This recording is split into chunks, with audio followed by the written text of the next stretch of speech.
할렐루야. 사랑하는 여러분, 오늘 성령께서 우리의 예배를 인도해 주시기를 주의 이름으로 축원합니다.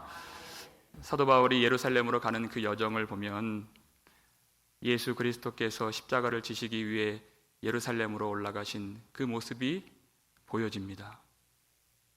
나의 뜻을 위해서, 나의 성공을 위해서 다름질하는 것이 아니라 오직 성령에 매여 그 가는 길에서 결박과 환난이 기다리나 그랬어요.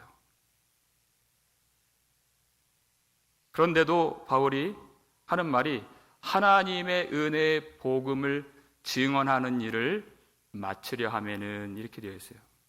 그런 모든 일에는 시작이 있고 과정이 있고 또 마무리가 있죠. 사도 바울이 열심으로 사명받아서 복음을 증언했습니다. 그런데 그 일을 마감하기 위해서, 잘 마치기 위해서 나의 생명조차 조금도 귀한 것으로 여기지 아니하노라, 이렇게 말한 것이에요. 무슨 말이냐? 예수 그리스도의 부활의 증인으로서 이 십자가와 부활의 복음을 가장 효과적으로 강력하게 전하는 메시지가 무엇이냐? 바로 나의 죽음이라는 것입니다. 그것이 예수 그리스도의 부활을 아는 자요, 부활을 증언하는 메시지가 되는 것이, 우리의 삶이요, 우리의 죽음이 바로 그 메시지가 된다. 그러니까 사도 바울이 빌립보서 1장 21절에서 내게 사는 것이 그리스도니, 그 다음에 뭐라고 해요? 죽는 것도 유익함이라. 내 안에 살아계신 주님이 계시기 때문에 죽는 것도 유익함이라. 모든 사람들은 다 살기 위하여 삽니다. 잘 살려고 애쓰면서 삽니다. 근데 그리스도인들은 그렇게 사는 것이 아니야. 살든지 죽든지 예수 그리스도의 영광을 나타나기 위하여 사는 것이에요. 그리고 죽는 것입니다. 누군가의 죽음을 보면 안타까울 때가 있어요. 너무 일찍 죽었어요. 갑자기 죽었어요. 고생만 하다 죽었어요. 여러분, 그것이 안타까운 것이 아니라 믿음으로 죽지 못한 것이 안타까운 것입니다. 히브리서 11장 13절 보니까 이 모든 믿음의 사람들은 믿음을 따라 죽었으며 이렇게 되어 있어요. 죽음 앞에 겁을 내는 것이 아니라 우리가 살든지 죽든지 그리스도의 영광을 위하여 살지 못하고 죽지 못한 그것을 두려워해야 되는 것입니다. 내 목숨을 지키려고 아등바등하는 것이 아니라 주님이 우리에게 주신 그 믿음을 지키고 주께서 우리에게 주신 그 사명을 감당하기 위하여서 온 힘을 다 기울이는 것. 이 땅에서 살려고 그렇게 몸부림을 치는 것이 아니라 성령 충만함으로 하나님께 나 자신을 드리기 위하여 몸부림을 치는 것. 그것이 우리에게 주신 믿음의 사람의 본분이요, 우리 인생의 목적인 것입니다. 그러니까 바울이 다시는 이 사랑하는 3년 동안 눈물로 말씀을 가르친 에베소 교회 성도들을, 장로들을 다시 보지 못할 것이라고 여기고 유언과 같은 이 말씀을 밀레도 항구에서 전하고 있습니다. 26절, 27절 말씀 보시면 읽겠습니다. 그러므로 오늘 여러분에게 증언하거니와 모든 사람의 피에 대하여 내가 깨끗하니 이는 내가 꺼리지 않고 하나님의 뜻을 다 여러분에게 전하였습니다. 아멘. 모든 사람의 피에 대하여 내가 깨끗하니, 자기의 공로를 치하하는 그런 표현이 아닙니다. 에베소에서 3년 동안 복음을 전할 때 사도 바울은 수많은 반대와 비난의 화살을 맞아야 됐습니다. 이미 자기가 구원을 받았다고 생각하는 유대인들에게 회개를 전했습니다. 21절이 나오죠. 세상 그 문화의 죄악 속에 젖어 살고 있었던 그 헬라인들에게 회개를 선포했습니다. 예수님이 이 땅에 오셔서 전하신 그 말씀과 동일한 말씀이에요. 하나님의 나라가 가까이 왔으니 회개하고 복음을 믿으라 것입니다. 이 복음을 전할 때, 회개의 복음을 전할 때 사람들이 얼마나 당혹스러워했는지 모릅니다. 여러분, 교회 안에서 이 회개의 복음이 선포될 때 자기의 모든 신앙과 헌신이 다 부정당한다고 생각하고 당혹스러워하는 것이, 여러분, 제자의 삶이 무엇입니까? 누구든지 나를 따라오려거든 자기를 부인하고 날마다 자기 십자가를 지고 나를 따라올 것이니라. 모르는 사람이 없죠? 그런데 주님이 말씀으로 역사하시고 말씀으로 부정당하게 하실 때 견디질 못해요. 제자라고 하면서, 성도라고 하면서, 교회라고 하면서 말씀대로 죄를 깨닫지 못하고 말씀대로 죄를 고백하지 못하고 말씀의 의를 붙들지 못하는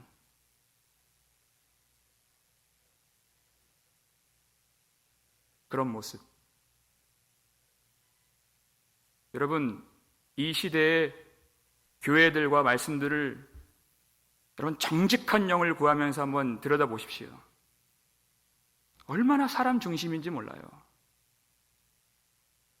혹 사람 마음 다칠까?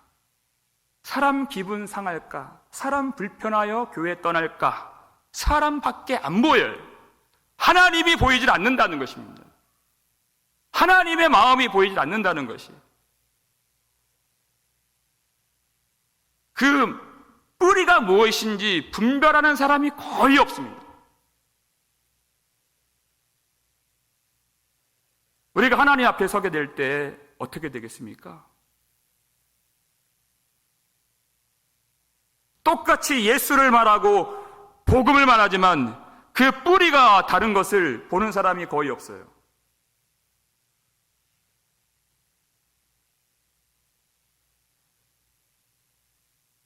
우리가 신천지 그러면은 난리를 부리죠.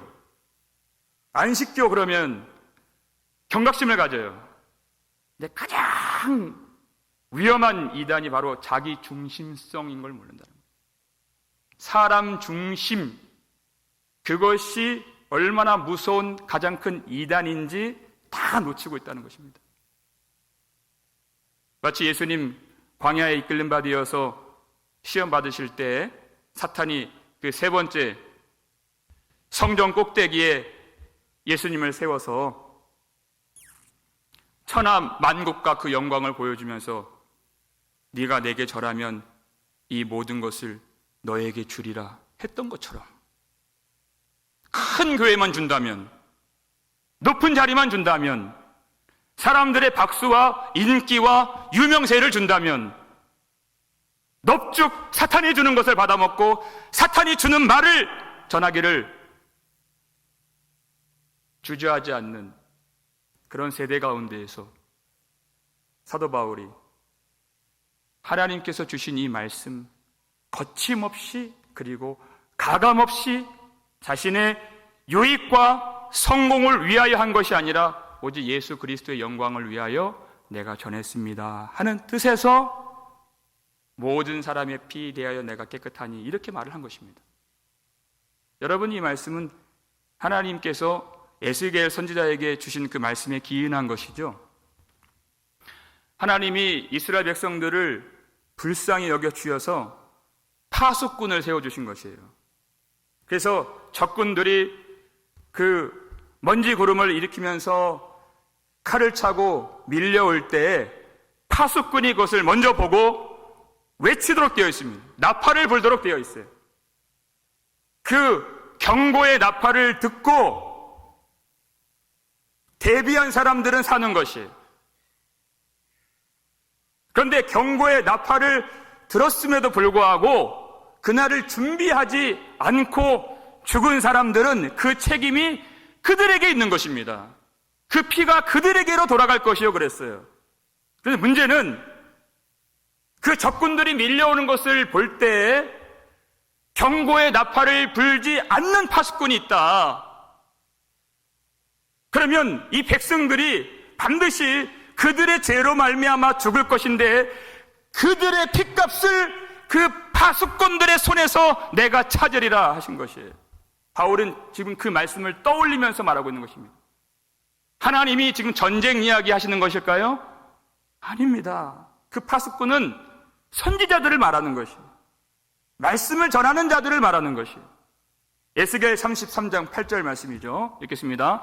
가령 내가 악인에게 이르기를 악인아 너는 반드시 죽으리라 하였다 하자 내가 그 악인에게 말로 경고하여 그의 길에서 떠나게 하지 아니하면 그 악인은 자기 죄악으로 말미암아 죽으려니와 내가 그의 피를 내 손에서 찾으리라. 아멘. 전쟁으로 죽임을 당하는 것보다 더 무서운 것은 하나님 앞에서 죄악으로 죽는 것입니다. 그것을 말하는 것이에요. 근데 하나님은 악인들이라 할지라도 죽는 것을 기뻐하지 아니하신다 그러죠. 에스겔 33장에서 그래요. 그들이 그 악한 길에서 떠나 사는 것을 기뻐하시는 하나님이시다 그래요. 그래서 파수꾼, 다시 말해 선지자들, 말씀의 사역자들을 하나님이 세워주신 것이에요. 그래서 그 심판의 나팔을 불게 하시고 회개의 복음을 선포하게 하신 것이에요. 그것을 듣지 않았을 때에는 그 책임이 그 자신들에게로 돌아가는 것입니다. 그런데 그 심판의 나팔을 불지 않는 파수꾼, 그 회개의 복음을 전하지 않는 그 파수꾼, 아무리 큰 교회를 경영하고 많은 사람들이 인정해주고 유명세를 떨치는 성공한 목회자다 할지라도 하나님이 주신 이 심판의 말씀과 회개의 복음을 주님이 주신 대로 가감없이 거리낌 없이 전하지 아니하면 하나님의 종이 아니다 하는 것입니다. 그 죽은 자들의 피값을 내 손에서 찾으리라.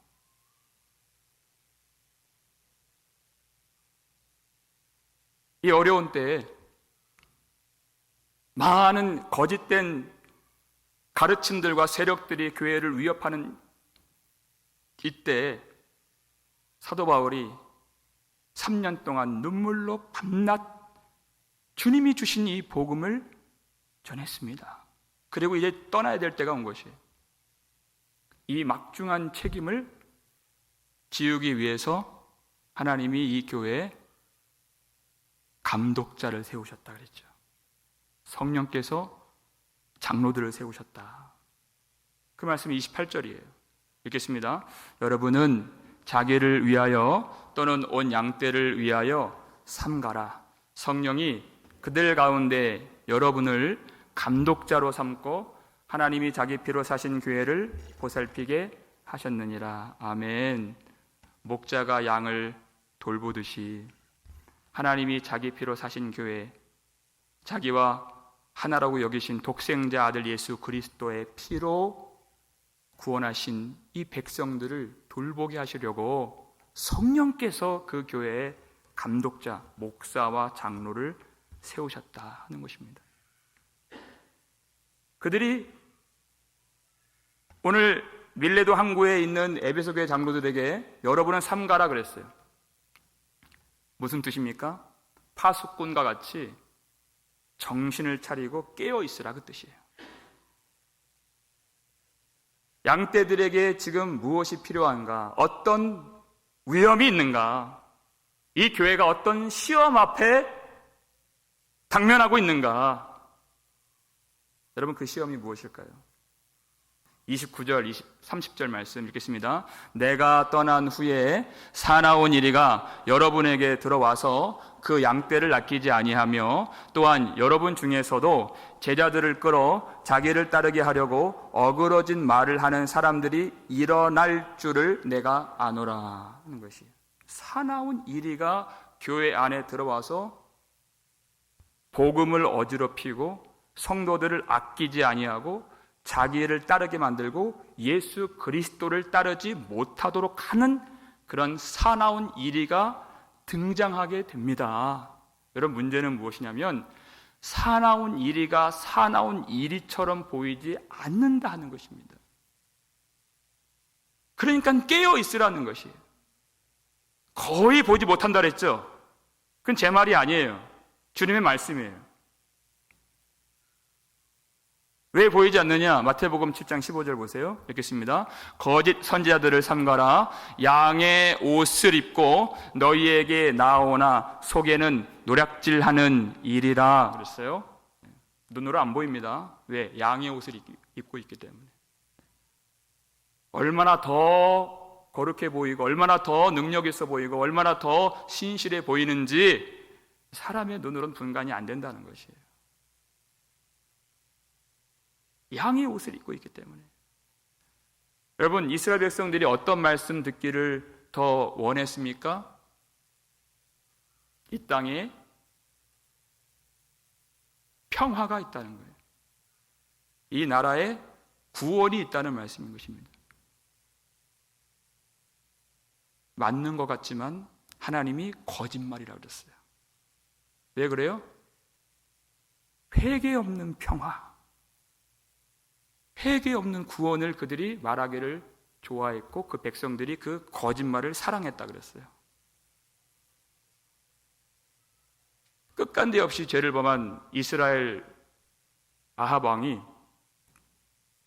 아람에게 빼앗긴 길랏 라모성을 되찾기 위해서 전쟁을 벌이는데 남유다 여호사밧 왕을 불러서 함께 합시다 그랬어요.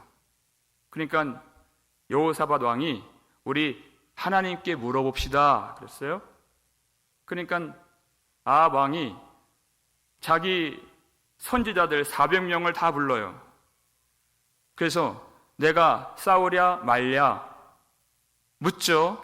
그러니까 이 400명의 선지자들이 하나같이 뭐라고 해요? 여호와께서 그 성을 왕에게 넘기시리니 올라가 승리를 얻으소서. 하나같이. 여러분, 이 400명의 선지자들은 하나님을 모르는 사람들, 하나님을 본 적이 없는 선지자들이었습니다. 다 거짓을 말하고 있는 것이에요. 무엇밖에 안 보여요? 자기가 먹을 떡밖에 안 보인다. 자기가 누릴 혜택밖에 안 보여요. 하나님이 보이는 것이 아니에요. 그러니까 아합 왕이 듣기 좋은 말만 하는 것이에요. 그런데 그 아합이 너무나도 미워하는 한 명의 선지자가 있는데 그 사람 미가야야. 그가 듣기 좋은 말을 한 적이 없어요. 그런데 여호사밧이 그의 말도 들어봅시다. 사신을 보내요. 그러니까 그 사신이 걱정돼서 다른 사람들이 이러이러하게 말을 했는데 좀 당신도 그 왕의 비위를 맞춰서 그렇게 길한 예언을 하소서 일러줬어요. 그런데 미가야가 뭐라고 말합니까? 열왕기상 22장 14절 말씀 읽겠습니다. 미가야가 이르되 여호와께서 살아계심을 두고 맹세하노니 여호와께서 내게 말씀하시는 것 곧 그것을 내가 말하리라 하고 그랬어요. 그리고 아합 왕이 패배하고 여호와께 심판을 받는다고 말을 한 것입니다.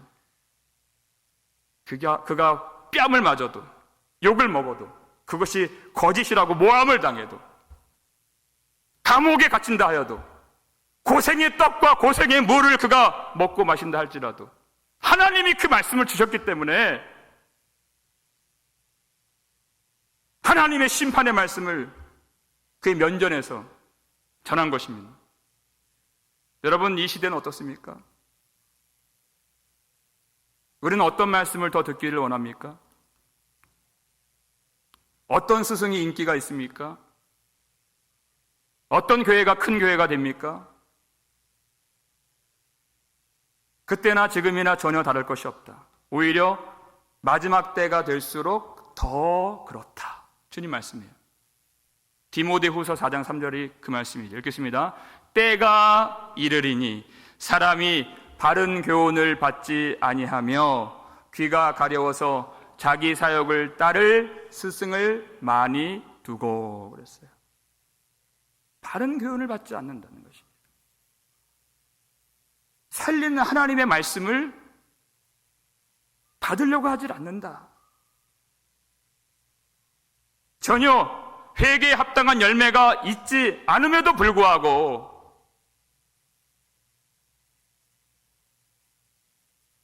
회개를 선포하지 않고 하나님이 주신 그 말씀 그대로 전하지 않고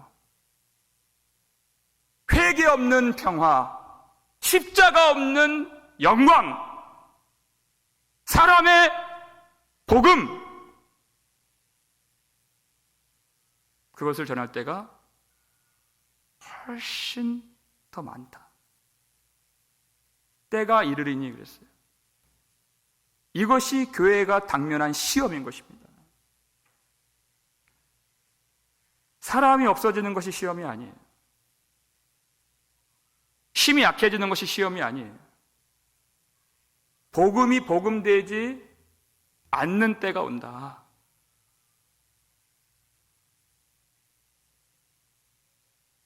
여러분, 하나님의 마음이 무엇입니까? 우리는 고통 없이 사는 것을 원하지만 하나님은 우리에게서 죄가 없기를 원하신다는 것이에요.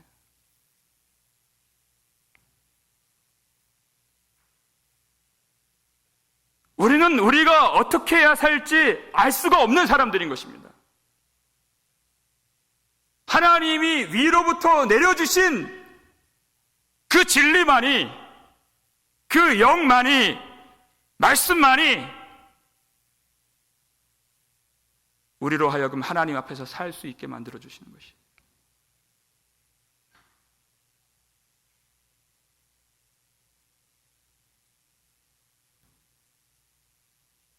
나 자신이 얼마나 복음을 반대하고 있는가. 그 욕심을 부추기고 세상으로 나아가도록 용기를 주고 하나님을 떠나 사는 것인데도 불구하고 평강이 있다 말하고 구원이 있다고 말하는, 여러분, 그것이 얼마나 죽이는 것입니까?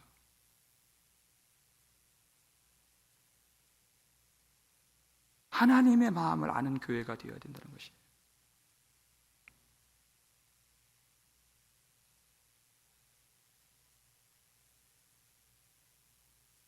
나에 대한 관심에서 벗어나서 내 어떤 눈물이든 고통이든 아픔이든 내가 그리스도와 함께 십자가에 못 박힌 바 되었기 때문에 나에 대한 관심에서 이제는 벗어나서 하나님이 얼마나 아파하시는가, 우리 구주 예수께서 우리를 위하여 당하신 그 십자가가 무엇인가, 그것을 알아야 되지 않겠습니까? 여러분, 이 시대 보세요. 말씀이라는 이름으로 찬양이라는 미명하에 얼마나 자기를 바라보게 만들어요. 얼마나 자기 연민에 빠지게 만듭니까? 하나하나 다 좋은 단어들이에요. 근데 결국 나 자신을 바라보게 만드는 것이. 성도는 그것을 분별할 줄 알아야 되는 것입니다. 하나님이 세우신 교회가 무엇인가? 그렇게 해서 아무리 큰 교회가 된다 한들 여러분, 그것은 부흥도 아니고 축복도 아니고 그건 큰 시험인 것입니다. 그러니까 사도 바울이 눈물로 지금 이 마지막 인사를 하지 않을 수가 없는 것이에요. 31절 말씀 볼까요? 읽겠습니다. 그러므로 여러분이 일깨어 내가 3년이나 밤낮 쉬지 않고 눈물로 각 사람을 훈계하던 것을 기억하라. 아멘. 여러분, 우리 복음장로교회 설립 40주년 하나님이 은혜로 지켜주셨습니다. 이제 앞으로 더 큰 영광으로 다스려 주시기를 우리는 간절히 바라는 것이에요. 여러분, 이와 같은 소원 들으면 힘이 나고 기분 좋은 이 구호로 다 되는 것이 아니에요. 여러분이 일깨어 그랬어요. 우리에게도 이것이 필요하다는 것입니다.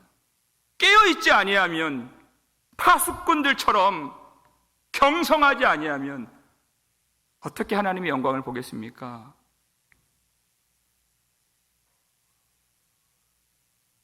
왜 깨어 있어야 되는가? 여러분, 29절 말씀을 다시 한번 보시면 성경책으로, 내가 떠난 후에 사나운 이리가 여러분에게 들어와서, 그랬죠. 외부로부터 사나운 이리가 들어온다 이렇게 했어요. 근데 더 심각한 문제는 30절 앞부분 보세요. 또한 뭐라고 그랬어요? 여러분 중에서도 이렇게 돼요.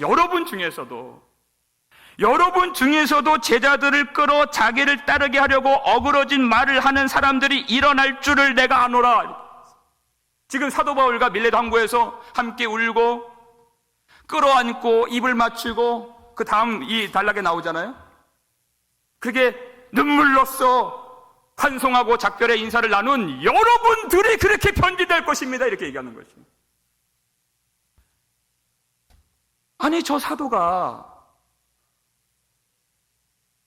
우리가 어련히 잘하지 왜 그렇게 걱정이 많은가? 왜 그렇게까지 말할까 할지 몰라요. 이 마지막 순간에 꼭 그렇게까지 말을 해야 될까 할지 몰라요. 실제 그 일이 벌어졌어요. 디모데후서 1장 15절 말씀 읽겠습니다.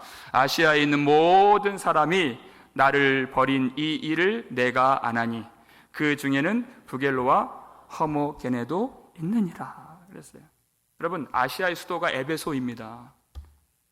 에베소에 있는 그 사람들 눈물로 끌어안고 믿음으로 살겠다, 복음만 외치겠다, 교회를 지키겠다 했던 사람들이 다 떠났어요. 바울의 복음을 떠났다는 말입니다. 가만히 들어온 사나운 이리 같은 양의 옷을 입고 있는 그 사나운 이리들의 그 무익하고 헛된 그 거짓말, 사람들이 더 듣기를 원하고 그 욕망을 더 부추겨주고 회개에 합당한 열매를 맺지 못하도록 막아버리는 그 말에 다 팔려갔다는 것이에요. 지금은 아는 것 같은데 복음을 들을 때는 아멘 아멘 하는데 거짓 선지자가 들어와서 그 말을 전할 때에도 아멘 아멘 한다 이것이에요. 얼마나 깨닫지 못하는 것입니까?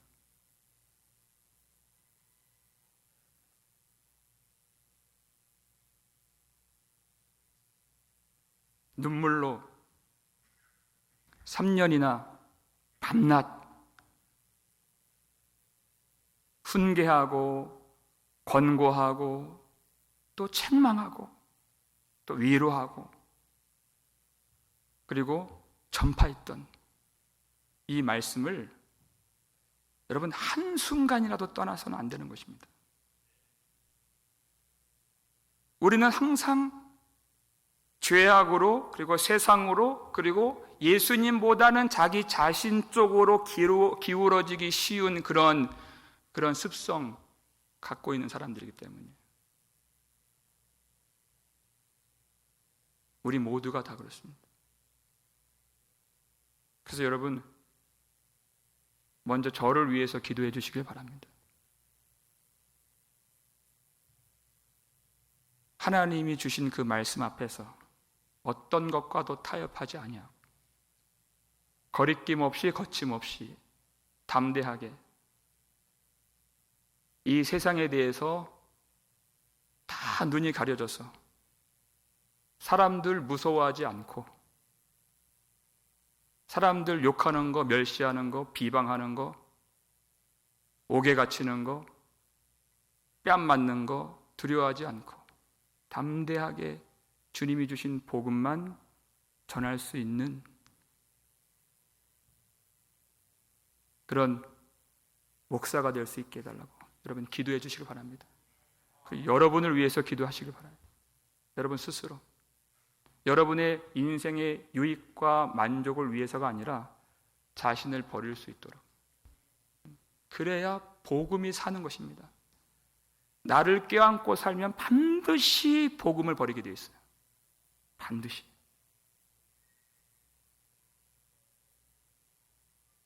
나에 관한 한 그 어떤 것도 여러분 관심 두지 마세요.